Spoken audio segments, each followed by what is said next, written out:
Good morning, everyone, and welcome back to COMAD. Remember me? I'm Zane. I was your AI host in 2024. It is truly a pleasure to be here again with all of you.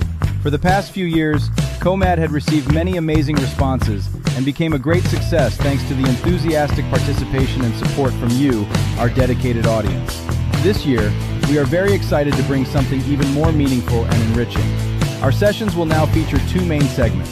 The first segment, called Recensi Buku, will focus on book reviews, where lecturers and students explore and share their insights, ideas, and perspectives from a book they read, which can inspire both personal and professional growth. The second segment is our main program, which will be our COMAD sessions, consisting of webinars and discussions on various topics related to education, providing opportunities to exchange knowledge, experiences, and current educational practices. Whether you are here to discover new ideas, broaden your understanding, or simply be part of an engaging learning community, we hope COMAD continues to benefit and inspire all of us. Thank you and enjoy the program. Hello, welcome to COMAD 2026. I'm Norella. I am your AI host for today.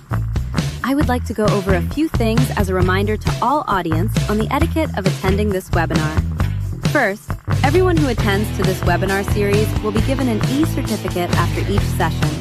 Therefore, do not forget to register your full name once the link for registration is open. Make sure it is typed correctly and your email address is accurate too. Only for teachers or education officers in Malaysia, please make sure you also provide your IC number.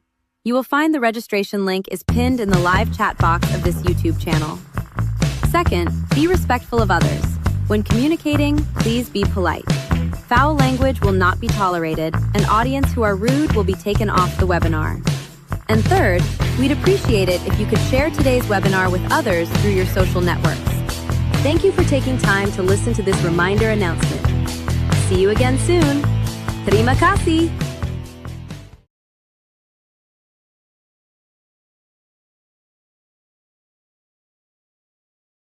Hai, Assalamualaikum. Salam sejahtera buat semua. Saya Wan Nur Aida Sakinah binti Wan Jusoh, pensyarah akademik di Jabatan Pengajian Melayu Institut Pendidikan Guru Kampus Bahasa Antarabangsa. Hari ini, saya ingin membicarakan tentang sebuah buku drama kanak-kanak yang berjudul Gedembai, karya Fazia Sulaiman. Buku ini merupakan himpunan skrip drama kanak-kanak yang bukan sahaja menarik untuk dibaca, malah memberi sumbangan yang bermakna dalam konteks pendidikan, khususnya dalam pengajaran seni bahasa dan pementasan drama di sekolah. Karya ini juga turut menghimpunkan 6 buah skrip drama dan menariknya terdapat 2 buah karya budi dan harta karun yang telah dinilai dalam Hadiah Sastera Perdana Malaysia pada tahun 2019-2020. Selain itu, terdapat karya Kotak-Kotak, Ini Rumah Kami, Belalang yang Suka Bernyanyi dan yang paling istimewa iaitu Gedembai. Buku ini juga turut disertakan dengan foto-foto pementasan, malah pementasannya juga pernah didokumentasikan dalam bentuk DVD. Pengiktirafan ini menunjukkan bahawa karya beliau bukan sekadar teks yang benar-benar hidup di pentas, tetapi ianya juga berfungsi dalam konteks sebenar pendidikan serta seni persembahan. Hal ini menjadikan buku Gedembai sebagai sebuah karya yang sangat autentik kerana setiap skrip yang dihasilkan melalui sebuah pengalaman yang praktikal bersama kanak-kanak sebagai pelakon dan penonton. Apa yang lebih menariknya, ianya terdapat skrip-skrip dalam buku ini yang telah disusun dengan bahasa yang sangat mudah difahami, tetapi ianya juga terdapat mesej yang syarat dengan nilai-nilai murni seperti kejujuran, kerjasama, keberanian dan kebijaksanaan. Pendekatan ini juga sangat sesuai digunakan oleh guru dalam bilik darjah, khususnya untuk mengintegrasikan kemahiran berbahasa seperti membaca, bertutur dan berlakon. Dan ini dapat dilakukan secara serentak melalui aktiviti drama. Selain itu, buku ini juga mampu membuka ruang kepada guru untuk menerapkan pembelajaran yang lebih kreatif dan menyeronokkan. Murid bukan sahaja dapat membaca skrip tetapi berpeluang menghayati watak, memahami emosi, seterusnya meningkatkan keyakinan diri mereka dalam berdrama. Secara tidak langsung, karya ini juga turut menyokong perkembangan kemahiran komunikasi dan ekspresi diri dalam kalangan murid. Selain itu juga, buku ini juga turut memuatkan tentang pengalaman beliau sebagai pensyarah dan tenaga pengajar dalam kursus drama kanak-kanak di sebuah IPG kampus Bahasa Melayu dan di Universiti Sains Malaysia. Dengan coretan pengalaman beliau dalam buku ini jelas menunjukkan bahawa beliau sememangnya seorang yang pakar dalam bidang teater dan drama kanak-kanak. Dalam konteks pendidikan pula, buku ini juga sangat relevan kepada siswa guru, terutamanya di Institut Pendidikan Guru IPG. Skrip yang disediakan bukan sahaja mudah untuk difahami, malah praktikal untuk digunakan dalam aktiviti pengajaran dan pembelajaran, khususnya dalam komponen seni bahasa. Dari aspek bahasa pula, penulis menggunakan gaya bahasa yang ringkas, jelas dan komunikatif. Selain itu juga, dialog yang dibina juga sangat natural sekaligus memudahkan skrip ini dilafazkan dan dipentaskan dengan berkesan. Sebagai seorang pensyarah bahasa Melayu, saya melihat buku ini merupakan buku yang sangat berpotensi untuk dijadikan sebagai bahan rujukan utama dalam kursus drama kanak-kanak. Karya yang dihasilkan ini saja membantu siswa guru memahami struktur drama, tetapi juga menyokong pembinaan kemahiran komunikasi, kreativiti dan penghayatan nilai sastra dalam kalangan pelajar. Secara keseluruhannya, Gedumbai bukan sekadar kumpulan skrip drama kanak-kanak, tetapi ianya merupakan sebuah bahan pengajaran yang berpotensi untuk memperkayakan pengalaman pembelajaran bahasa di sekolah. Jadi, bagi saya, karya ini wajar dimanfaatkan oleh para pendidik sebagai medium untuk melahirkan murid yang bukan sahaja mahir berbahasa tetapi kreatif dan berdaya saing. Itu sahaja resensi buku saya pada kali ini. Sekian, terima kasih.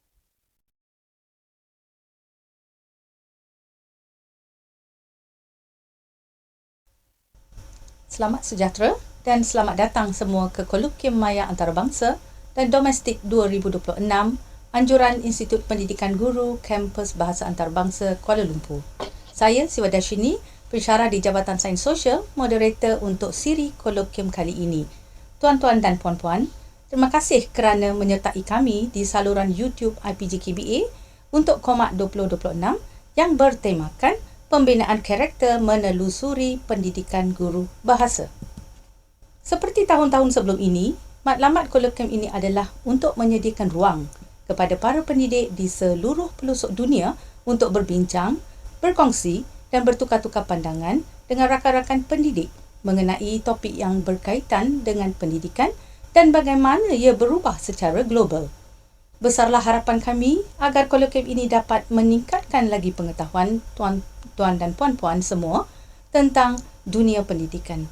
Jadi, pastikan tuan-tuan dan puan-puan tidak terlepas untuk mengikuti kesemua siri webinar ini.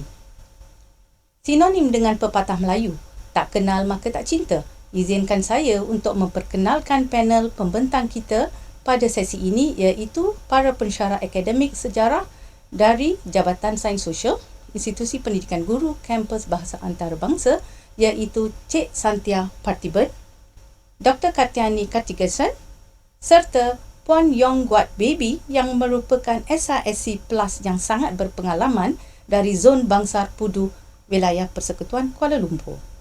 Untuk makluman semua, para pembentang kita merupakan pakar dalam bidang masing-masing, terutama dalam pendidikan sejarah serta kemanusiaan. Justru itu, topik yang bakal dibincangkan adalah berkaitan dengan pengajaran terbeza dalam sejarah. Tuan-tuan dan puan-puan yang dihormati sekalian, pergi ke taman memetik cempaka, bunga mekar di tepi perigi. Sejarah bukan sekadar fakta, pedagogi terbeza mencorak strategi. Topik pada hari ini bertajuk transformasi pembelajaran sejarah melalui pedagogi terbeza. Seperti yang kita maklum, Pembelajaran sejarah bukan sekadar menghafal fakta dan kronologi peristiwa, tetapi bertujuan membentuk pemikiran kritis serta jati diri murid. Dalam bilik darjah yang mempunyai kepelbagaian kebolehan dan gaya pembelajaran murid, pendekatan pedagogi terbeza menjadi semakin penting. Pendekatan ini memberi peluang kepada guru menyesuaikan kaedah pengajaran agar pembelajaran sejarah menjadi lebih bermakna, menarik dan berpusatkan murid. Sehubungan itu, sesi panel pada hari ini akan membincangkan pedagogi terbeza serta cabaran yang dihadapi dalam pelaksanaan pedagogi terbeza dalam mentransformasikan pembelajaran sejarah. Untuk lebih mendalami topik ini, saya mempersilakan ahli panel pertama kita, Dr. Kartiani Kartigasan, untuk mengupas isu ini. Dipersilakan. Terima kasih kepada Puan Moderator. Salam sejahtera. Pada sesi ini, saya akan membincangkan satu pendekatan yang semakin penting dalam dunia pendidikan masa kini, iaitu pedagogi terbeza ataupun differentiated learning. So, dalam perbincangan ini, saya akan menyentuh 3 aspek yang utama, iaitu definisi pedagogi terbeza, konsep asas yang mendasarinya dan juga elemen-elemen penting dalam pelaksanaannya di dalam bilik darjah. So, dalam konteks pendidikan abad ke-21 ni, kita sering berhadapan dengan realiti bahawa setiap murid adalah berbeza. Justru itu, pendekatan pedagogi terbeza ataupun differentiated learning menjadi semakin signifikan dalam memastikan keperluan pembelajaran setiap murid dapat dipenuhi. Okey, kalau kita lihat pada definisi definisi pedagogi terbeza ni, pedagogi terbeza merupakan pendekatan pengajaran inovatif yang mengambil kira perbezaan sedia ada dalam kalangan murid bagi mereka bentuk proses pengajaran dan pembelajaran yang memenuhi keperluan semua pelajar. Okey, ia juga merujuk kepada pendekatan pengajaran yang disesuaikan berdasarkan kepelbagaian murid, termasuk dari segi tahap kebolehan, minat, kesediaan pelajar dan juga gaya pembelajaran. So, pedagogi terbeza ini juga merupakan salah satu pendekatan pengajaran yang dilaksanakan dalam bilik darjah yang melibatkan pengubahsuaian kandungan isi pelajaran, proses iaitu strategi pengajaran yang pelbagai serta produk atau hasil kemahiran murid mengikut kebolehan mereka serta persekitaran iaitu merujuk kepada kelas yang kondusif. Okey, kalau kita lihat di sini, pendekatan pedagogi ini banyak dipelopori oleh tokoh pendidikan seperti Carol Ann Tomlinson yang menekankan kepentingan menyesuaikan kandungan, proses dan hasil pembelajaran mengikut keperluan murid. So, kalau kita lihat dari segi tujuan pelaksanaan pedagogi so dalam slide kedua ni saya akan menjelaskan tentang tujuan pedagogi terbeza. Tujuan ini kalau kita lihat di sini, pendekatan ini memberi manfaat yang signifikan kepada murid dan juga guru. Kalau kita lihat bagi murid, pedagogi terbeza memastikan setiap murid ni mendapat peluang pembelajaran yang bersesuaian dengan tahap kebolehan dan keperluan mereka. Pendekatan ini juga mampu meningkatkan penglibatan serta motivasi murid dalam proses pembelajaran. Seterusnya, membantu mereka mencapai potensi maksimum secara lebih optimum. Kalau kita lihat bagi pihak guru pula, pendekatan ini memberi peluang untuk menggunakan pelbagai strategi pengajar yang lebih fleksibel dan juga kreatif. Guru juga dapat menyediakan tugasan yang mempunyai tahap kesukaran yang berbeza mengikut keupayaan murid. So selain itu, pedagogi terbeza ni bolehlah membolehkan guru mengaplikasikan pengkelompokan murid ini secara fleksibel, sama ada secara individu, kumpulan kecil ataupun keseluruhan kelas. Ini bergantung kepada objektif pembelajaran yang ingin dicapai. So, kalau kita lihat di sini secara keseluruhannya, pedagogi terbeza ini bukan saja memberi impak kepada pencapaian murid, malah memperkukuhkan amalan pengajaran guru di dalam bilik darjah. Dalam slide ketiga ini, saya cuba mengupas lebih lanjut lagi tentang konsep pedagogi terbeza yang menjadi asas kepada pelaksanaan pendekatan ini dalam bilik darjah. Okey, ramai yang sedia maklum konsep pedagogi terbeza mula diperkenalkan oleh Carol Ann Tomlinson pada tahun 1995 di United States of America. Carol Ann Tomlinson ialah seorang pendidik, penulis dan profesor emeritus dari Amerika Syarikat yang terkenal khususnya daripada University of Virginia. Beliau dikenali atas sumbangan perintis beliau dalam bidang pedagogi terbeza. Beliau mengusus dalam mereka bentuk bilik darjah yang menyesuaikan diri dengan keperluan pembelajaran yang pelbagai. Contohnya, memberi penekanan kepada pendekatan berpusatkan pelajar satu, yang kedua ialah pentaksiran dan yang ketiga ialah pendidikan inklusif. So, kalau kita lihat di sini, konsep ini melibatkan pengajaran guru yang kreatif dan proaktif dalam mengubah suai kandungan dalam kurikulum seperti mengubah suai sumber-sumber pengajaran, kaedah-kaedah pengajaran, penilaian hasil pembelajaran murid yang pelbagai untuk memenuhi dan meraihkan kepelbagaian murid di dalam bilik darjah. So, oleh itu, pengajaran tidak boleh disampaikan sebagai satu cara untuk semua Sebaliknya perlu disesuaikan agar semua murid dapat belajar dengan lebih berkesan. Okey, so murid-murid yang dilibatkan melalui pelbagai pendekatan pengajaran yang disesuaikan dengan minat, keperluan, kebolehan mereka supaya murid mempunyai pelbagai pilihan untuk memperoleh serta menunjukkan pengetahuan dan pemahaman mereka. Kalau kita pernah dengar juga yang Tomlinson Tomlinson pernah membezakan pedagogi terbeza ni daripada pengajaran individu sebenarnya. Tujuannya ialah untuk memperjelaskan konsep sebenar pedagogi terbeza serta mengelakkan kekeliruan di antara kedua-dua pendekatan ini. So, matlamat pedagogi terbeza bukanlah untuk menyediakan tahap pembelajaran berasingan bagi setiap murid. Bukan. Tapi sebaliknya, guru ni dia kena mengaplikasikan pendekatan pengajaran yang fleksibel dan beralih antara pengajaran seluruh kelas, kumpulan yang kecil dan individu. Sehubungan itu, pedagogi terbeza tidaklah bertujuan untuk menyeragamkan kumpulan murid yang pelbagai. Bukan. Sebab pasal tu kita kena faham konsepnya.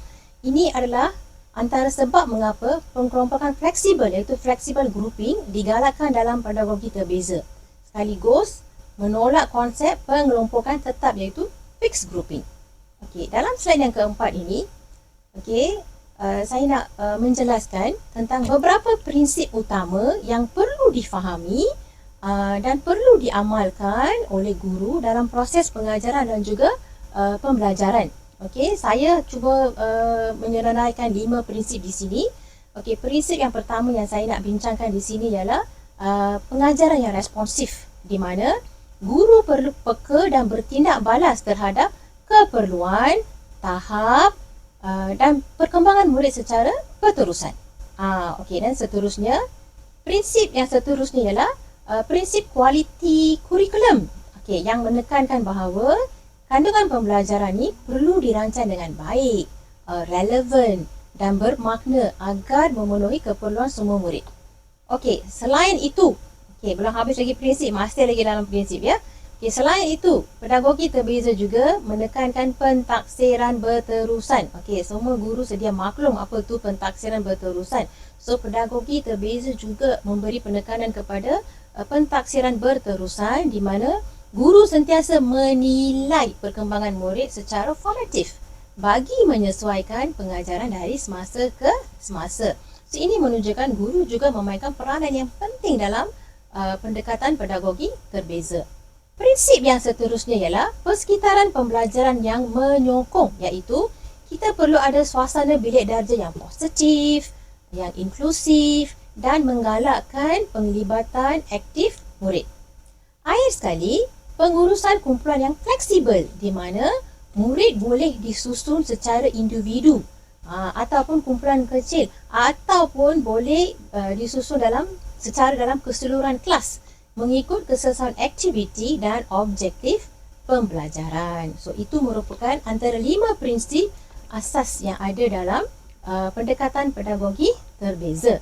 Seterusnya, dalam bahagian ini juga, saya hendak menguraikan 4 elemen utama dalam pedagogi terbeza. Ini merupakan antara elemen utama dalam pedagogi terbeza, iaitu kandungan, proses, produk dan juga persekitaran pembelajaran. Okey, kalau dilihat di sini, elemen pertamanya ialah kandungan. Okey, kandungan di sini merujuk kepada pengetahuan, kefahaman dan kemahiran yang perlu dipelajari oleh murid. So, dalam pedagogi terbeza, matlamat pembelajaran adalah sama bagi semua murid. Namun begitu, cara murid mengakses kandungan tersebut boleh dipelbagaikan mengikut keperluan dan tahap kebolehan mereka. Itu bahagian murid. Kalau kita tengok baru guru pula dia perlu menyediakan scaffolding dengan memberi sokongan yang berbeza, seperti bantu murid yang lemah memahami asas. Manakala murid yang cemerlang pula diberi peluang untuk maju dengan lebih cepat. So, secara keseluruhannya di sini, apa yang kita dapat lihat ialah kandungan adalah sama, tetapi cara penyampaian disesuaikan mengikut keperluan murid. Di mana sekarang dalam satu kelas tu ada pelajar yang lemah dan pelajar yang cemerlang. So, kita nak guna cara yang berbeza. Kalau kita lihat pada elemen yang kedua pula ialah proses. Elemen kedua ini ialah bagaimana murid mempelajari kandungan tersebut. So, walaupun murid mungkin menjalankan aktiviti yang sama, tapi proses pembelajaran mereka boleh berbeza mengikut tahap kemampuan masing-masing. So, guru pula berperanan menyesuaikan kaedah pengajaran, sumber serta aktiviti agar selaras dengan keupayaan murid. Jadi di sini kita dapat lihat guru juga memainkan peranan yang penting dalam pendekatan pedagogi. Proses ini juga memberi penekanan kepada penglibatan aktif murid, di mana murid ini diberi peluang untuk mencuba, memahami, mengemukakan soalan, serta mereka juga berpeluang untuk belajar daripada kesilapan sepanjang pembelajaran. Elemen yang seterusnya ialah produk. So, produk di sini kita kena faham bukannya respon yang diberi pada pelajar. Tidak. Produk di sini ialah hasil yang ditunjukkan oleh guru selepas proses pembelajaran. Produk di sini ialah hasil yang ditunjukkan oleh murid, bukan guru ya, oleh murid selepas proses pembelajaran. Dalam pedagogi terbeza, guru boleh membezakan produk dengan menyediakan pilihan kepada murid. So apa yang guru boleh buat ialah guru boleh menunjukkan kepada pelajar kefahaman mereka melalui pelbagai cara.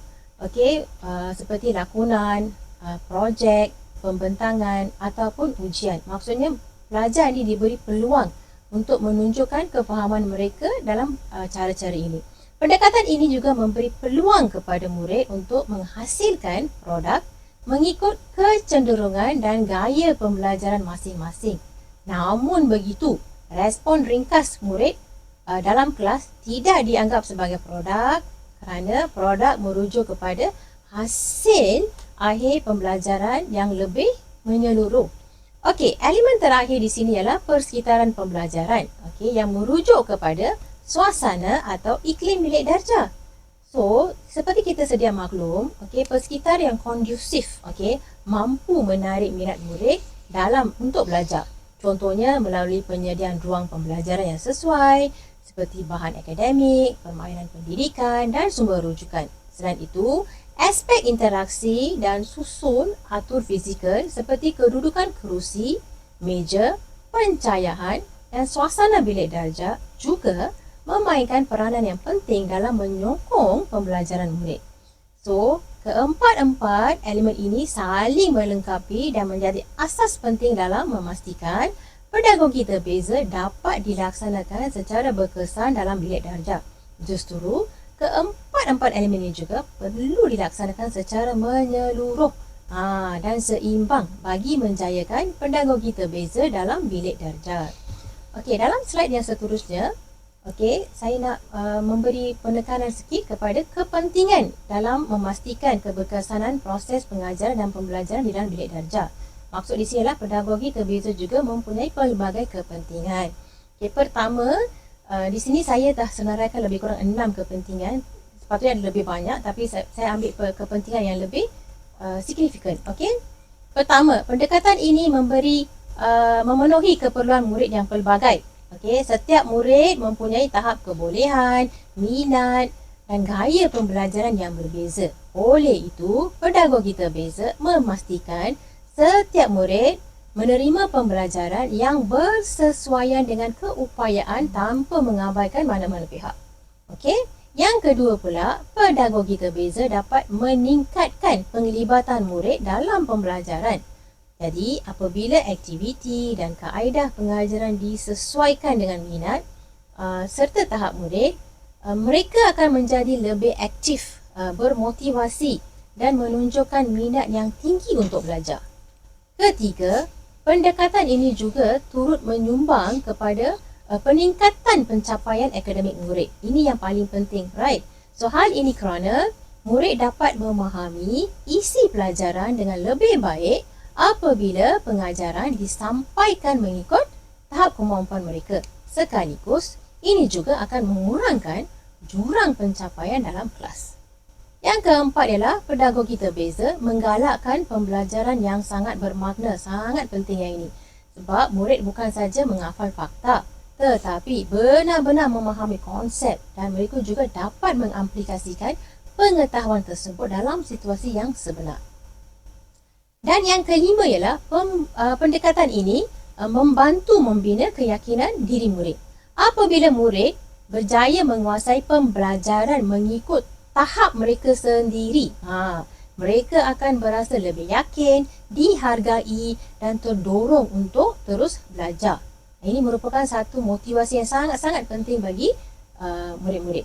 Okey, akhir sekali, pedagogi terbeza membantu guru mengajar dengan lebih efektif. Nampak tak di sini? Pedagogi terbeza bukan saja membantu murid-murid tetapi juga membantu guru untuk mengajar dengan lebih efektif. So, guru dapat menggunakan pelbagai strategi pengajaran serta memahami keperluan murid dengan lebih mendalam. Sekaligus, guru juga dapat meningkatkan kualiti pengajaran dan pembelajaran secara keseluruhannya. So, kesimpulannya, pedagogi terbeza bukan saja memberi manfaat kepada guru, malah turut memperkasa peranan guru dalam mewujudkan pembelajaran yang lebih inklusif, berkesan dan bermakna. Sekian saja dari saya. Terima kasih Dr. Katani Kartikesan atas penjelasan yang panjang lebar.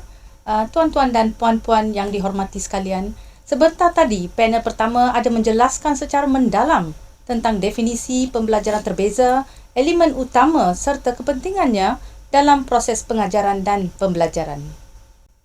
Seterusnya, saya mempersilakan panel kedua, Cik Santia Parthiban, bagi mengupas pelaksanaan pedagogi terbeza dalam pengajaran sejarah di sekolah. Terima kasih Puan Moderator. Salam sejahtera kepada semua ahli panel. Okey, pada bahagian ini saya akan menjelaskan tentang persiapan guru dalam pelaksanaan pedagogi terbeza. Dalam konteks ini, persiapan guru ni kita boleh bahagikan kepada 3 fasa utama. Sebelum pengajaran, semasa pengajaran dan selepas pengajaran.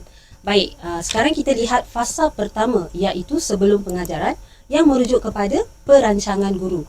Langkah pertama yang perlu kita lihat adalah mengenal pasti profil murid. Guru boleh memahami tahap kebolehan murid mereka melalui minat mereka terhadap sesuatu topik serta gaya pembelajaran sama ada mereka lebih kepada visual, auditori atau kinestetik. Maklumat-maklumat ini boleh kita peroleh daripada pemerhatian di dalam kelas. Seterusnya, soal selidik ringkas bersama dengan pelajar. Contohnya, guru boleh bertanya kepada pelajar, kamu ni suka belajar dengan cara apa? Contohnya, pelajar mungkin akan beritahu, cikgu saya suka buat nota, saya suka mendengar, saya suka melukis dan sebagainya lah. Seterusnya, interaksi awal dengan murid. Seterusnya, guru perlu menjalankan pentaksiran awal. Tujuannya, kita boleh kenal pasti tahap penguasaan sedia ada murid terhadap sesuatu kandungan pembelajaran. Benda ini boleh kita buat di dalam kelas melalui pentaksiran berterusan atau mini test. Ini membolehkan guru merancang pengajaran yang tidak terlalu mudah, tidak terlalu sukar. Okay, berdasarkan dapatan yang kita temui, guru akan menetapkan objektif pembelajaran yang fleksibel. Objektif pembelajaran ini tidak semestinya sama untuk setiap murid, tetapi boleh disesuaikan mengikut tahap dan keperluan masing-masing.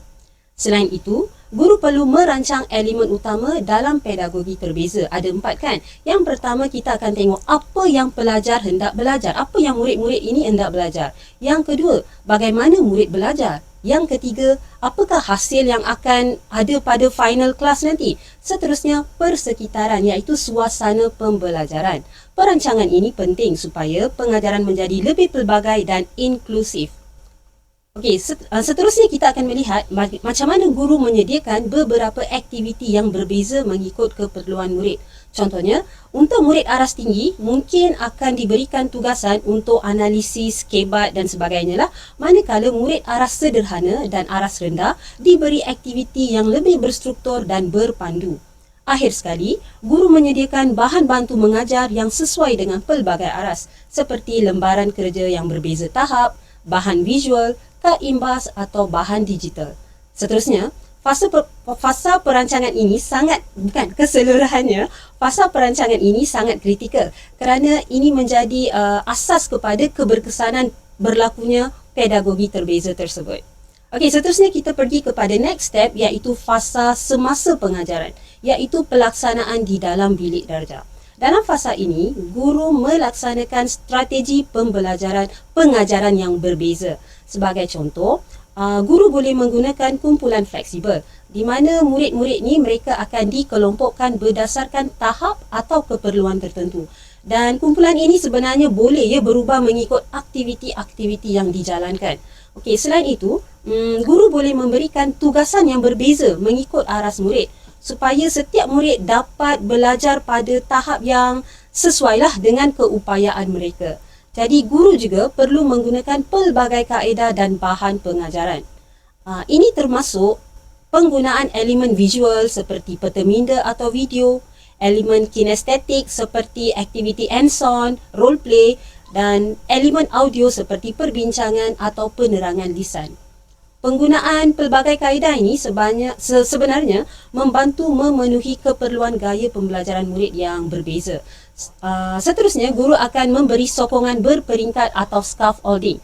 Sokongan berperingkat ini bermaksud guru menyediakan bantuan kepada pelajar tetapi secara beransur-ansur sampailah akhirnya pelajar itu tidak memerlukan bantuan. Okey, kita memberikan contohlah di sini seperti soalan sokongan, seperti panduan, memberikan contoh.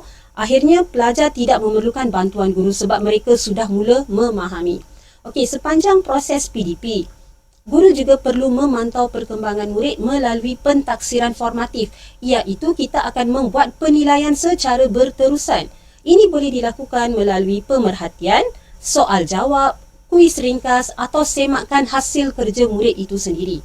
Akhir sekali, guru perlu menggalakkan penglibatan aktif semua pelajar. Maksud dia tiada pelajar yang pasif di dalam kelas dan tiada pelajar yang terlalu bergantung kepada pelajar lain. Ini penting supaya tiada murid yang tercicir dan setiap murid ada peluang untuk menyumbang dalam proses pembelajaran. Okey, baik, akhirnya kita pergi kepada after kita mengajar, iaitu fasa selepas pengajaran, iaitu refleksi dan penambahbaikan. Okey, dalam fasa ini, guru menilai keberkesanan pengajaran yang telah dijalankan serta tahap pencapaian murid berdasarkan objektif yang ditetapkan. Okey, penilaian yang akan dibuat ini penting supaya kita dapat melihat strategi pedagogi terbeza yang kita buat dalam kelas itu, aktiviti-aktiviti yang dijalankan ini ada tak benar-benar memberi kesan, memberi impak kepada pembelajaran murid. Seterusnya, guru menganalisis data pentaksiran, sama ada data kuantitatif seperti markah pelajar atau data kualitatif seperti pemerhatian dan respon murid. Okey, berdasarkan data-data yang kita collect ini, analisis ini, dia dapat membantu guru untuk kenal pasti kekuatan, kelemahan serta apa jurang yang ada antara murid, jurang pembelajaran yang masih lagi wujud di dalam sesebuah kelas itu. Akhir sekali, guru akan membuat refleksi terhadap PDP yang telah dilaksanakan. Refleksi ini merangkumi beberapa aspek kelas. Seterusnya iaitu dari segi keberkesanan strategi, kesesuaian aktiviti yang telah dijalankan, pengurusan masa serta tahap penglibatan murid. Berdasarkan refleksi yang dijalankan ini, guru akan merancang macam mana kita nak menambah baik atau membuat intervensi atau penggayaan susulan lah. Contohnya, murid yang lemah, kita akan berikan mereka aktiviti pemulihan. Manakala murid yang cemerlang, kita akan fokuskan mereka untuk mendapat keputusan yang lebih baik lagi. Akhir sekali, guru menambah baik perancangan untuk pengajaran yang seterusnya. Okey, penambahbaikan yang kita buat ini akan menjadikan kita punya PDP lebih efektif dan dapat memenuhi keperluan murid.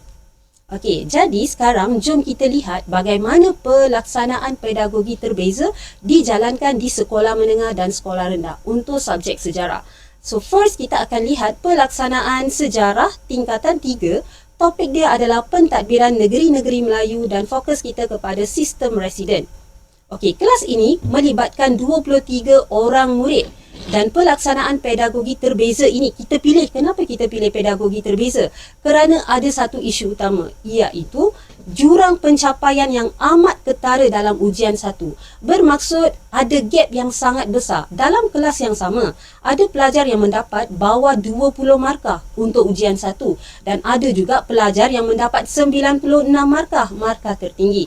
Jadi kita boleh nampak jurang dia sangat ketara. Oleh itu, pendekatan yang digunakan adalah pembezaan berdasarkan aras keupayaan murid, di mana murid dibahagikan kepada 4 kumpulan dan ada tugasan yang berbeza mengikut tahap mereka. Okey, sebenarnya saya ingin sampaikan di sini, PDP yang telah kita jalankan ini adalah di bawah projek lesson study, iaitu kami telah membuat perbincangan dengan teammate kami, iaitu terdiri daripada guru-guru pelbagai subjek, bukan sahaja subjek sejarah tetapi subjek-subjek daripada bidang lain. Okey, kenapa kita buat macam ni? Supaya kita boleh mendapatkan perspektif daripada guru-guru tersebut, macam mana untuk selesaikan masalah dan sebagainya lah. Jadi, kami telah bekerjasama untuk membina RPH bagi satu bab. Biasanya kalau satu bab kita mengajar di dalam kelas, dia akan pergi kepada 3 sampai 4 minggu. Boleh kata 6-7 waktu PDP lah. Jadi kami telah bekerjasama dan telah menghasilkan RPH untuk keseluruhan bab ini. Okey, contohnya 6 hingga 7 waktu lah. Jadi untuk awal bab 3, kita sebenarnya telah ada 4 set kumpulan pelajar asal, iaitu Alpha, Bravo, Charlie dan Delta. Dan untuk 3 PDP yang sebelumnya, mereka telah membuat aktiviti dalam kumpulan asal. Tetapi untuk hari ini, iaitu hari kita menjalankan aktiviti, bagi aktiviti 1, kita pecahkan sementara kumpulan ini kepada 4 kumpulan baru, iaitu kumpulan 1, kumpulan 2, kumpulan 3 dan kumpulan 4. Dan kumpulan baru ini sebenarnya mengikut aras pencapaian dalam ujian 1, seperti yang telah saya jelaskan tadi. Okey, pelajar bergerak ke kumpulan baru setelah nama mereka ditayangkan menggunakan slide. Mereka diberikan tugasan yang berbeza dan peruntukan masa yang diberikan kepada mereka adalah 15 sehingga 20 minit. Okey, dari segi kandungan, semua murid masih lagi mempelajari topik yang sama, iaitu sistem residen. Sebab kita akan mengikut silibus, iaitu DSKP yang ditetapkan. Namun, apa yang berbeza dekat sini adalah cara murid mengakses dan memproses maklumat tersebut. Okey, bagi kumpulan 1, murid melengkapkan nama residen, tugas dan ciri-ciri sistem residen dalam kad carta berlapis, iaitu mereka akan tengok buku teks. Setiap murid dalam kumpulan akan mendapat bahan-bahan mereka sendiri. Mereka berbincang dalam kumpulan dan kemudian akan transfer maklumat dalam buku kepada kad carta individu. Maksudnya semua orang akan ada hasil pada akhir nanti. Aktiviti ini lebih berstruktur dan berpandu sesuai untuk murid aras rendah yang masih memerlukan sokongan asas dalam memahami fakta. Untuk kumpulan 2 pula, murid berlatih untuk melakonkan skrip bertajuk Residen Datang, Kuasa Hilang. Guru menyediakan skrip yang penuh kepada pelajar. Di sini, murid bukan sahaja memahami fakta tetapi mereka akan mula mengaplikasikan pengetahuan dalam bentuk naratif dan situasi. Jadi, untuk tempoh masa 15 sampai 20 minit tu mereka hanya praktis sahaja untuk buat lakonan. Seterusnya kita pergi kepada kumpulan 3. Kumpulan 3 pula telah diberikan tugasan untuk membuat perbandingan antara membuat perbandingan kuasa sultan dan pembesar sebelum dan selepas sistem residen. Sama seperti tadi, untuk bahan Setiap individu akan mendapat bahan mereka sendiri, tetapi mereka akan berbincang bersama-sama dalam kumpulan baru tersebut. Ini melibatkan kemahiran analisis dan perbandingan sesuai untuk murid aras sederhana sehingga tinggi. Dan last, kita tengok kumpulan 4. Mereka diberikan tugasan menjawab soalan kebat dalam bentuk esei yang lengkap. Satu sahaja soalan esei diberikan. Murid mengambil masa untuk berbincang dan kemudiannya menulis esei lengkap dalam kad manila masing-masing. Ini merupakan tahap tertinggi yang memerlukan murid berfikir secara kritis, menghujah dan mengaitkan dengan fakta sejarah sesuai dengan mereka punya tahap pemikiran. So, tadi kita dah tengok proses. Sekarang jom kita tengok produk. Apakah produk yang dihasilkan oleh mereka? Okey, setiap kumpulan menghasilkan output yang berbeza. Seperti kita ada jadual bergambar, lakonan, jadual perbandingan dan esei kebat. Ini menunjukkan perbezaan ni bukan sahaja berlaku pada proses tetapi daripada hasil yang mereka create. Okey, selepas tamat aktiviti 1, kita bergerak kepada aktiviti 2 dan aktiviti 3. Aktiviti 2 adalah lakonan tadi. Tadi kan mereka sedang buat persediaan. So, jadi untuk aktiviti 2, semua pelajar akan melihat persembahan oleh kumpulan 2. Okey, maksud dia setelah membuat persiapan selama 20 minit, kini murid-murid tersebut akan membentangkan lakonan mereka di hadapan semua murid dan mendapat komen-komen daripada mereka. Akhirnya baru kita bergerak kepada aktiviti 3. Terdapat 4 sudut kita sediakan dalam kawasan Dewan, iaitu mengikut nama kumpulan asal mereka, iaitu Alpha, Bravo, Charlie dan Delta. Semua murid akan membawa hasil tugasan satu mereka ke kumpulan asal dan mempersembahkan hasil mereka kepada kumpulan original mereka. Jadi, setiap kumpulan akan mendapat semua info daripada aktiviti 1. Okey, pelaksanaan pedagogi terbeza ini kita buat di persekitaran Dewan Sekolah kerana memberi ruang yang fleksibel lah untuk aktiviti seperti lakonan dan perbincangan kumpulan. Jadi, secara keseluruhannya, pelaksanaan ini menunjukkan bagaimana pedagogi terbeza ini dapat mengurangkan jurang pencapaian dan seterusnya memberikan peluang kepada setiap murid untuk belajar mengikut tahap mereka. Seterusnya, aktiviti ini telah kita susuli dengan quiz word wall atau Kahoot untuk melihat skor pencapaian mereka. Okey, sekarang kita bergerak pula kepada sekolah rendah. Bagaimana pedagogi terbeza boleh dijalankan di sekolah rendah? Okey, kita tengok sejarah tahun 4, topik zaman air batu. Kelas ini pula melibatkan 27 orang murid dan fokus kepada kepelbagaian aras keupayaan murid. Okey, kita tengok dari segi kandungan, sama seperti tadi, kandungannya adalah sama, iaitu menghuraikan perubahan zaman batu air di Asia Tenggara. Proses pembelajaran adalah berbeza.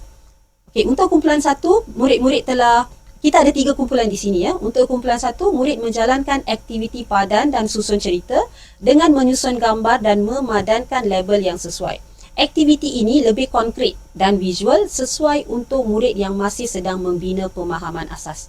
Kumpulan 2 pula melakukan aktiviti padan gambar dan ayat, tetapi level dia lagi up sikit, iaitu mereka menyusun menjadi satu cerita.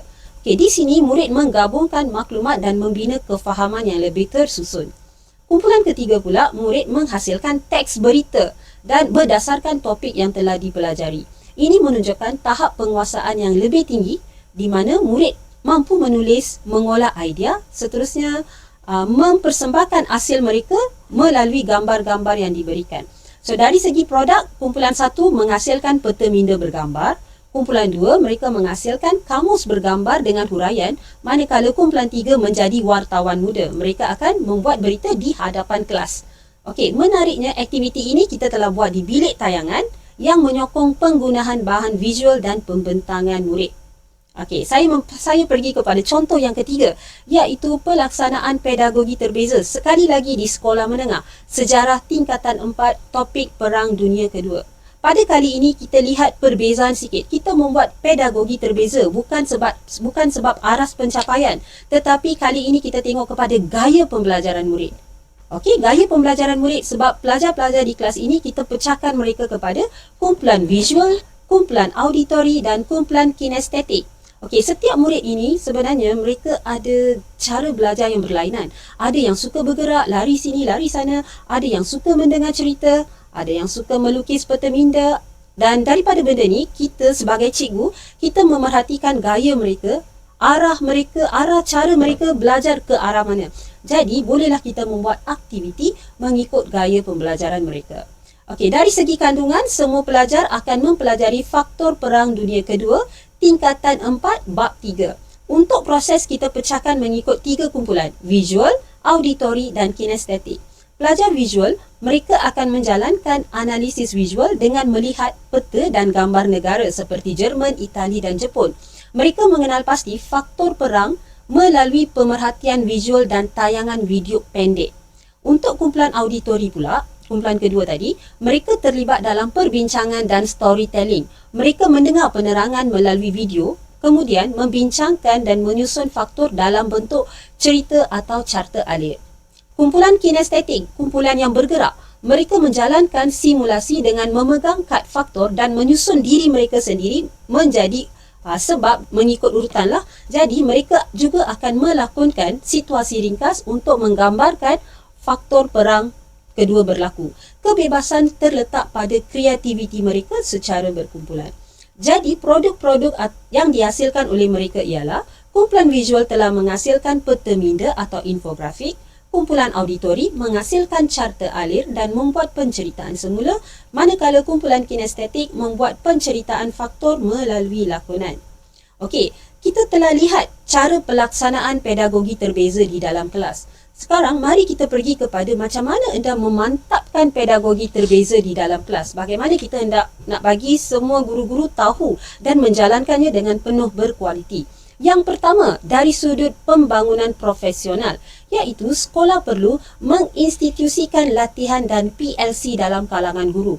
PLC perlu diperbanyakkan di mana guru dapat share, ada ruang perkongsian, guru dapat share mereka punya dapatan daripada pedagogi terbeza. Seterusnya, bukan saja share, mereka juga perlu membuat reflektif secara bersama-sama. Sebab PLC ini adalah satu ruang untuk kita membuat refleksi berkumpulan dan membuat kolaboratif untuk membina kefahaman yang mendalam tentang pedagogi-pedagogi yang kita jalankan.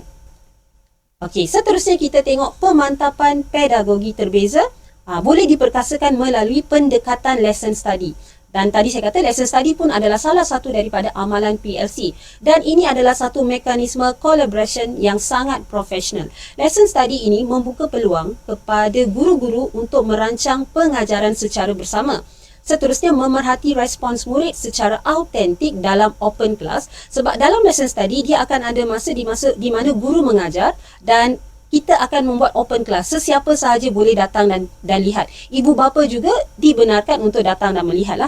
Dan ini akan, bila kita buat macam ni, kita akan membuat refleksi berasaskan bukti. Guru akan share masalah dan cuba untuk mencari penyelesaian bersama.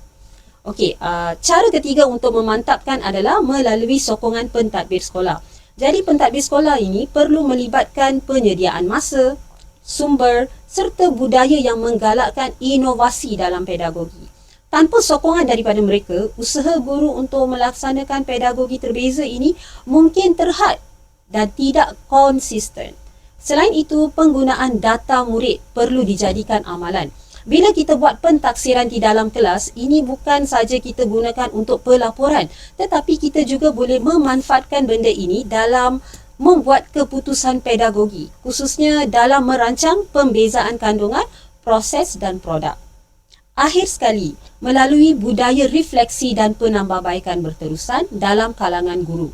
Apabila kita membuat refleksi dan keep on buat penambahbaikan, ini boleh akan menyebabkan guru dapat menilai keberkesanan PDP secara lebih kritikal dan membuat penyesuaian yang diperlukan. Okey, sekian saja daripada saya. Terima kasih. Terima kasih Cik Santia Parthiban. Tuan-tuan dan puan-puan yang dihormati sekalian. Sebentar tadi, panel 2 telah menjelaskan secara terperinci langkah persediaan sebelum, semasa dan selepas pelaksanaan pedagogi terbeza. Beliau juga menunjukkan cara pelaksanaan pedagogi terbeza dalam mata pelajaran sejarah bagi sekolah rendah dan juga sekolah menengah.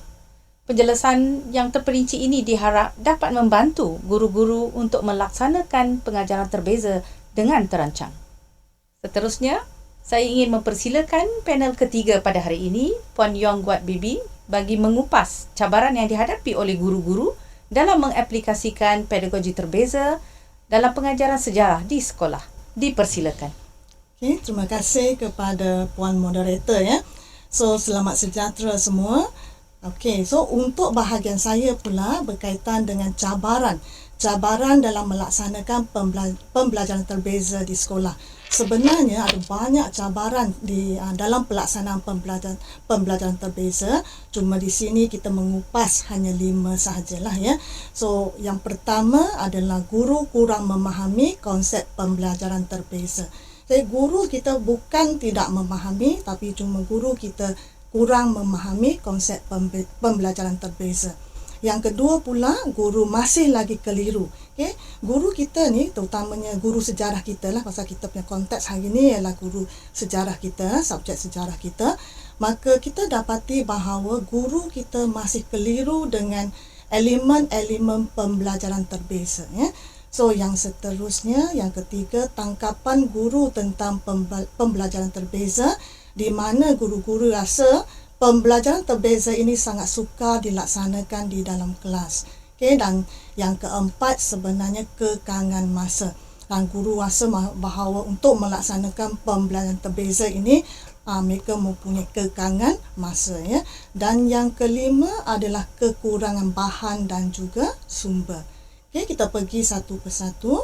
So, dari segi guru kurang memahami konsep pembelajaran terbeza, di mana kita telah membuat survey daripada 20 orang ketua panitia sejarah sekolah menengah terpilih di daerah bangsa, dan mereka telah mengatakan bahawa mereka memang kurang memahami tentang pembelajaran terbeza. Hal ini menyebabkan mereka sebenarnya tidak yakin kalau kita bertanya ataupun berbicara tentang pembelajaran terbeza, mereka macam tidak yakin untuk memberi respon ya. So, kalau kita pergi kepada yang kedua, guru masih keliru dengan 4 elemen pembelajaran terbeza, di mana guru kita juga ketua panitia kita yang 20 orang itu mengatakan bahawa mereka sebenarnya masih keliru. Contohnya, mereka tak boleh buat perbandingan antara terbeza dari segi kandungan dengan proses. Jadi bila mereka menganggap bahawa pembelajaran terbeza ini sangat sukar dan sangat mengelirukan. Sebab itu cikgu-cikgu kita sebenarnya mereka nak buat, tapi mereka sebenarnya masih keliru dengan 4 elemen pembelajaran terbeza ya. Okey, yang seterusnya, tangkapan guru tentang pembelajaran terbeza, di mana guru kita ni mereka rasa macam pembelajaran terbeza kita ni sangat susah, sangat sukar untuk dilaksanakan di dalam kelas, terutamanya kelas yang besar lah. Okay? Dan kerana tahap kebolehan murid itu yang sangat berbeza, di mana murid itu ada yang pandai-pandai sangat, kalau yang lemah sangat. So, mereka rasa bahawa mereka sukar untuk melaksanakan pembelajaran terbeza. So, untuk dalam kelas sejarah, mana-mana kelas pun sebenarnya, terutamanya dalam konteks kita iaitu sejarah, murid ada yang menguasai 3M dan ada yang tidak boleh menguasai 3M dengan baik. Jadi, untuk murid yang tidak dapat menguasai 3M dengan baik ini, mereka rasa macam sejarah ni mereka tak boleh faham. Mereka tak boleh faham walaupun fakta itu adalah fakta asas lah. So, mereka tak boleh menguasai 3M dengan baik. Dan satu lagi, cikgu rasa bahawa pembelajaran terbeza ini sangat sukar kerana cikgu-cikgu kita ni terpaksa menyediakan bahan-bahan yang berbeza. Mereka perlu menghasilkan bahan yang mudah, sederhana dan juga bahan yang sukar lah untuk murid-murid yang lebih cemerlang dalam satu-satu masa. Jadi itulah menyebabkan bahawa mereka rasa macam mereka tak boleh ataupun tidak memilih untuk melaksanakan pembelajaran terbeza. Okey, dari segi kekangan masa pula, sebenarnya silibus sejarah kita agak padat ya. Dia memang agak padat. Kalau tingkatan 4 contohnya kita ada 20 bab, 10 bab, kita tingkatan 5 kita ada 10 bab. So, silibus kita adalah sangat padat dan padat dengan fakta, kronologi dan juga peristiwa. So, bagi guru sejarah kita ni, mereka menganggap bahawa mereka nak melaksanakan pembelajaran terbeza tu dia rasa macam pembaziran masa. Dia rasa pembaziran masa kerana dia nak kejar silibus-silibus tersebut lah. So, kerana mereka kurang faham ataupun kurang memahami konsep sebenar pembelajaran terbeza. So hal ini menyebabkan bila mereka rasa pembaziran masa tu kerana mereka kena merancang aktiviti yang berbeza dan mereka kena menilai hasil kerja murid secara individu. So mereka itu adalah mereka punya tangkapan mereka lah ya. So yang seterusnya, kalau kita tengok juga dari segi bahan dan juga sumber, kita dapati bahawa bahan dan sumber adalah terhad. Kerana bila kita nak melaksanakan pembelajaran terbeza, sebenarnya guru sejarah kita ni kena mencipta sendiri bahan mengikut keperluan murid-murid kita sendiri. Jadi bila nak mencipta tu, mereka mempunyai kekangan sikit kerana dengan keadaan yang sibuk di sekolah, jadi mereka menyebabkan mereka rasa macam mereka tak mampu untuk melaksanakan pembelajaran terbeza. Okay? So untuk menghadapi, untuk mengatasi cabaran dalam melaksanakan pembelajaran terbeza di sekolah ni, kita pecahkan kepada dua lah. Satu, kita boleh tengok dari segi peringkat sekolah, yang satu lagi peringkat pejabat pendidikan daerah. So kalau kita pergi kepada peringkat sekolah, so peringkat sekolah terutamanya ketua panitia yang menyediakan bahan bantu mengajar yang berbeza mengikut tahap pencapaian murid, di mana ketua panitia boleh minta supaya ahli-ahli panitia untuk bekerjasama untuk menyediakan bahan bantu mengajar. Okay. Yang kedua ialah kita kena pembudayaan PLC, Professionalism Learning Community, di mana kalaulah kita melaksanakan atau jadikan PLC ini sebagai satu budaya di peringkat sekolah, saya percaya bahawa kita tidak akan ada masalah tentang pembelajaran terbeza. Kerana melalui PLC ini dia menjadi satu platform untuk cikgu-cikgu kita belajar macam mana nak aplikasikan pembelajaran terbeza dan seterusnya menghasilkan PDP yang berkualiti. Okay, yang seterusnya, okey, untuk kita kupas sikit tentang menyediakan bahan bantu mengajar yang berbeza mengikut tahap pencapaian murid, di mana ahli panitia di peringkat sekolah diminta atau diupayakan untuk menyediakan bahan bantu mengajar yang berbeza mengikut tahap pencapaian murid. Ada bahan yang untuk murid yang lemah, murid yang sederhana dan juga murid yang cemerlang lah. Okey, yang seterusnya, okey, yang tadi kita bercakap tentang PLC, dan kita kena buat pembudayaan. Sekarang pun cikgu dah buat sebenarnya, cuma kita kena memperkasakan kita punya PLC di peringkat sekolah tentang pembelajaran terbeza. Kerana kalau kita faham tentang pembelajaran terbeza ni, sebenarnya pembelajaran terbeza ni dia bukan susah pun. Dia sebenarnya benda itu senang sahaja, dan dia jadi sukar tu ialah kerana pemahaman kita tentang pembelajaran terbeza itu adalah tidak cukup. Jadi sebenarnya kalau cikgu kita faham tentang pembelajaran terbeza ini, saya pasti bahawa cikgu kita boleh buat dengan baik. Ya. So PLC dalam bentuk lesson study yang ini sangat-sangat membantu cikgu-cikgu, di mana lesson study ini, PLC melalui dalam bentuk lesson study ini sebenarnya boleh membantu juga cikgu-cikgu kita yang baharu yang tidak boleh mengendalikan PDP dengan baik, dan macam mana nak menerapkan pembelajaran terbeza ini dalam PDP yang berkualiti. Ya. Okey, seterusnya kita pergi tengok kepada cara mengatasi cabaran dalam melaksanakan pembelajaran terbeza di sekolah di peringkat pejabat pendidikan daerah, ya, di PPD. So untuk kami di PPD Bangsa Pudu, kami telah mengupayakan guru kanan mata pelajaran, iaitu kita panggil sebagai GKMP bidang kemanusiaan, dan juga kita upayakan juga ketua panitia sejarah kita. Dan selain daripada pengupayaan tersebut, kita juga mencerap guru daripada semasa ke semasa untuk memastikan bahawa cikgu dah biasa dengan melaksanakan pembelajaran terbeza dan cikgu tidak ragu-ragu lagi untuk melaksanakan pembelajaran terbeza. Teruskan. Okey, yang seterusnya kalau kita tengok dari segi pengupayaan guru kanan mata pelajaran bidang kemanusiaan dan ketua panitia, sebenarnya PPD Bangsa Pudu telah melaksanakan bengkel pemantapan kompetensi peringkat daerah bangsa, di mana kita telah memanggil 20 orang ketua panitia daripada sekolah-sekolah yang berbeza di daerah bangsa pada 10 Mac 2026, dan kita melaksanakan, kita buat hands on macam mana melaksanakan pembelajaran terbeza sebenarnya. Dan saya nampak kat situ cikgu-cikgu kita, cikgu-cikgu sejarah kita, terutama ketua panitia, mereka rasa seronok bila pelaksanaan itu, dan mereka dapat nampak sendiri dan mereka dapat menghayati, menjiwai sendiri macam mana pembelajaran terbeza itu dilaksanakan di dalam bilik darjah. Selain daripada ketua panitia, yang ini adalah gambar yang kita laksanakan lah. Ini untuk guru-guru sejarah kita. Untuk bengkel peningkatan kompetensi guru kanan mata pelajaran juga kita laksanakan pada 16 Mac 2026, di mana kita panggil semua guru kanan mata pelajaran untuk datang ke PPD, dan kita buat perkongsian, kita buat pemugaran macam mana nak melaksanakan pembelajaran terbeza ini di dalam bilik darjah. Dan kami bukan sahaja bercerita atau berkongsi tentang pembelajaran terbeza itu secara individu.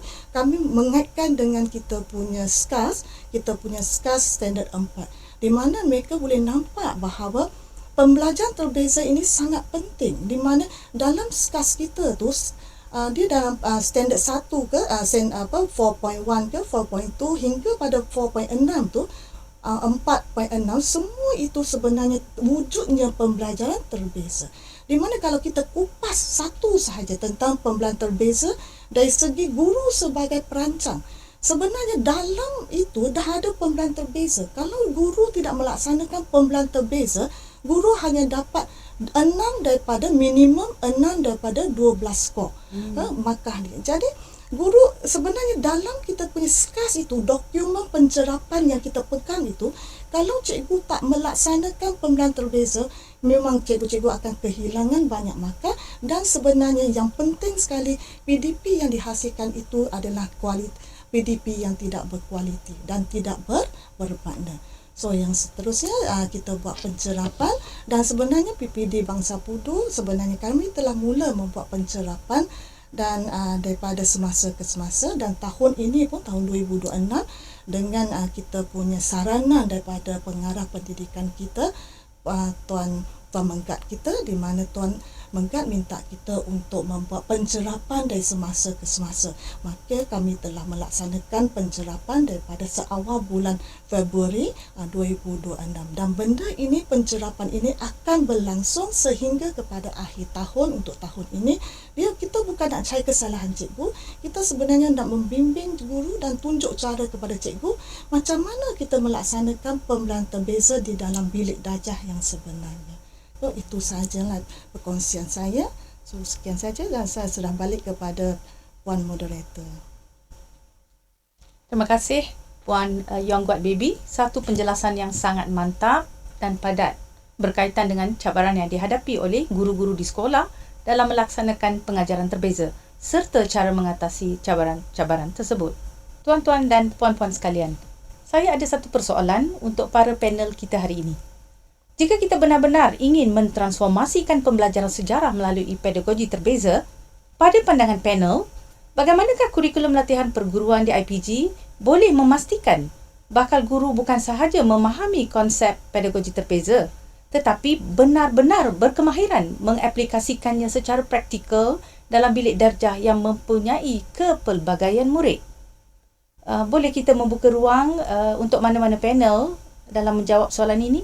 Okey, saya boleh jawab soalan ni. Pada pandangan saya lah. Okey, pensyarah sendiri perlu memodelkan pedagogi terbeza dalam sesi kuliah dan tutorial. Okey, dengan merancang aktiviti mengikut gaya pembelajaran pelajar dan memberi pengalaman sebenar sebelum mereka turun ke sekolah. Ini penting supaya bakal guru ni bukan saja tahu, tetapi benar-benar mengalami dan menghayati bagaimana pedagogi terbeza dilaksanakan. Tambahan pula, pensyarah juga harus menyediakan tugasan yang fleksibel dari segi kandungan, proses dan hasil supaya pelajar berpeluang memilih pendekatan yang sesuai dengan keupayaan dan minat mereka. So, jadi melalui pengalaman ini, bakal guru akan lebih memahami kepentingan menyesuaikan pengajaran mengikut keperluan individu murid. Yang ini ialah apa peranan pensyarah dalam kelas. Dan seterusnya saya juga nak memberi pandangan lah bagaimana bakal guru, maksudnya pelajar kita boleh mengaplikasikan pedagogi terbeza dalam kelas semasa mereka menjalankan praktikum. So bakal guru juga boleh menjalankan pedagogi terbeza di sekolah semasa praktikum dengan merancang dan melaksanakan pengajaran yang mengambil kira kepelbagaian, tahap kebolehan, minat dan gaya pembelajaran murid dalam kelas sebenar. Ini maksudnya kita merujuk kepada situasi sebenar apabila mereka menjalankan praktikum di sekolah nanti. Selain itu, bimbingan daripada guru pembimbing dan pensyarah juga penting sangat untuk memberi maklum balas dan konstruktif serta membantu memperkukuh amalan pedagogi terbeza. Sebab pelajar kita masih lagi memerlukan bimbingan daripada kita sebagai pensyarah dan juga guru pembimbing di sekolah. Melalui pengalaman praktikum ini, bakal guru bukan saja dapat menguji kefahaman mereka tetapi juga membina keyakinan dan kecekapan sebenar dalam mengendalikan bilik darjah yang mempunyai kepelbagaian murid. Itu saja dari saya. Cik Sandia nak tambah? Ya, boleh Puan. Boleh Doktor. Okey, saya juga ingin menambah sedikit. Terdapat beberapa penyelidikan akhir tahun oleh pelajar IPG Kampus Bahasa Antarabangsa dan saya telah memilih 2 untuk dikongsikan. So, kajian pertama ni adalah tentang bagaimana guru pelatih boleh menggunakan pedagogi terbeza atau pembelajaran terbeza untuk merapatkan jurang membaca dalam kalangan murid sekolah rendah untuk program ESL. Okey, so bila kita telah membaca kajian ini, ada dapatan kajian dia adalah guru pelatih semakin peka terhadap perbezaan tahap murid menggunakan pengelompokan fleksibel, bahan berperingkat serta bantuan visual. So, kajian ini juga ada menegaskan tentang macam mana pentingnya sokongan serta latihan yang berterusan agar guru-guru pelatih ini dapat melaksanakan strategi pedagogi terbeza yang sangat berkesan. Seterusnya kita pergi kepada kajian kedua pula. Kajian kedua dia mengkaji persepsi guru pelatih dalam melaksanakan pedagogi terbeza semasa mereka menjalani praktikum. Kajian ini dia melihat cabaran yang dihadapi oleh guru pelatih dalam menerapkan pedagogi terbeza dalam keadaan atau dalam situasi bilik darjah yang sebenar. So antara cabaran yang ada dalam kajian tersebut adalah kekangan masa, kesukaran mengenal pasti tahap murid serta keperluan untuk menyesuaikan PDP dalam situasi kelas yang pelbagai. So apabila kita tengok kedua-dua kajian ini, saya bolehlah membuat kesimpulan bahawa kurikulum latihan perguruan di IPG sebenarnya memang ada dan telah berjaya untuk memastikan bakal guru memahami konsep pedagogi terbeza. Namun tak cukup benda tu. Pemahaman ini juga perlu diperkukuhkan melalui latihan yang lebih bersifat hands-on dan berterusan seperti yang telah diberitahu oleh Dr. Kartiani sebentar tadi. Itu saja, Puan. Terima kasih Dr. Kartiani dan Cik Santia atas penjelasan tadi. Nampaknya ada soalan yang dilemparkan oleh para penonton di belakang tirai. Soalannya berbunyi begini.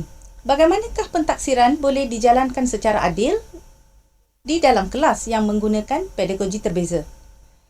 Apa pandangan panel ketiga dalam situasi ini?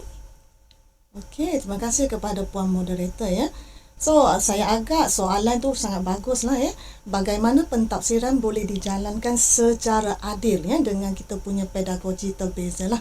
So, kalau kita tengok dari segi pentafsiran itu sendiri, di mana kita kaedah pentafsiran itu kita ada 3 kaedah lah. Dan kalau kita fokus kepada kaedah yang paling senang, antara yang paling senang ialah secara lisan. Di mana pentafsiran secara lisan contohnya adalah penyoalan. Sebenarnya bila cikgu menyoal anak-anak murid dan tidak mengambil kira terbeza anak-anak murid kita ini, sebenarnya cikgu akan menyebabkan ketidakadilan kepada anak-anak murid kita. Di mana contohlah cikgu bertanya, apakah yang dimasukkan dengan kemerdekaan? So, terus ada jawapan daripada anak-anak murid yang cemerlang. So, anak murid yang lemah ini tak sempat nak berfikir pun sebenarnya. Pasal baru nak berfikir, jawapan telah dikeluarkan oleh pelajar-pelajar ataupun murid-murid yang cemerlang. Jadi di situ, kalaulah guru tidak mengubah amalan tersebut dan akhirnya anak-anak murid ini akan jadi fed up. Dia tak nak lagi belajar, dia rasa bosan, tak nak belajar pasal dia nak menjawab tak boleh. Pasal jawapan tu sangat laju dilontarkan oleh murid-murid yang cemerlang. So, lama-kelamaan dia fed up dan dia bosan dan akhirnya itu yang berlakunya kes keciciran di mana dia tak suka dengan subjek-subjek kita. Okay? Itu sebenarnya bila cikgu merancang untuk melaksanakan pembelajaran terbeza ataupun pedagogi terbeza, dan dari segi penyoalan itu sendiri dia sebenarnya dah ada terbeza kat situ. So cikgu kena merancang dengan baiklah supaya semua anak murid kita ni yang dalam kelas ini dapat belajar dengan sangat baik, di mana dengan mengambil kira mereka punya pencapaian anak-anak kita ini. Okay, itu saja daripada saya. Satu penjelasan yang sangat mantap dari Puan Yong Guat Baby. Saya berharap sesi ini memberi satu panduan yang baik kepada para guru di sekolah untuk mengaplikasikan pengajaran terbeza ini dalam pendidikan sejarah. Baiklah tuan-tuan dan puan-puan, sedar atau tidak, kita telah pun bersiaran selama hampir 1 jam. Jadi ingin saya tutup sesi ini dengan mengucapkan terima kasih kepada pembentang kita, Cik Santia Parthiban, Dr. Kartiani Kartigason dan Puan Yong Guat Baby atas kesudian meluangkan masa bersama kita pada hari ini. Selaku moderator pada sesi ini, saya mewakili pihak penganjur ingin berterima kasih kepada pasukan teknikal IPG KBA, Encik Satya, Encik Daini, Encik Fazi serta Encik Azri.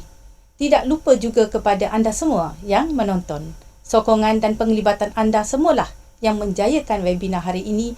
Terima kasih dan jumpa lagi.